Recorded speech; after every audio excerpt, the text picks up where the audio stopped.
തള്ളിപ്പറഞ്ഞവരുടെയൊക്കെ കണ്ണു തള്ളുന്നൊരു കാലം നമുക്ക് വരും.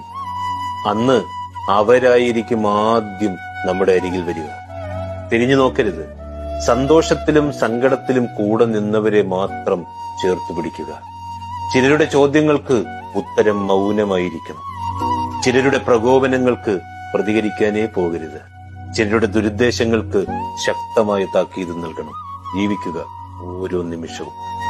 ആരെയും തൃപ്തിപ്പെടുത്താനൊന്നുമല്ല, മറിച്ച് ഓരോ രാത്രിയും കണ്ണടയ്ക്കുമ്പോൾ ഉറങ്ങാൻ പാകത്തിന്. നമ്മൾ നമ്മളായി ജീവിക്കുക. നമ്മൾ ഇവിടുന്ന് പോയാൽ ആർക്കും ഒരു നഷ്ടമില്ലെന്ന് മനസ്സിലാക്കുക. സ്നേഹിക്കുന്നവർ സ്നേഹിക്കട്ടെ, വെറുക്കുന്നവർ വെറുത്തോട്ടെ, മറക്കുന്നവർ മറക്കട്ടെന്നേ, ഇഷ്ടപ്പെടുന്നവർ ഇഷ്ടപ്പെടട്ടെ. അതിനെക്കുറിച്ച് ചിന്തിച്ച് കൂടുതൽ സന്തോഷിക്കുകയും കൂടുതൽ ദുഃഖിക്കുകയൊന്നും വേണ്ട. എല്ലാം താൽക്കാലികം മാത്രമാണെന്ന്. എന്ത് സംഭവിച്ചാലും ഈ ജീവിതം ജീവിച്ചല്ലേ മതി.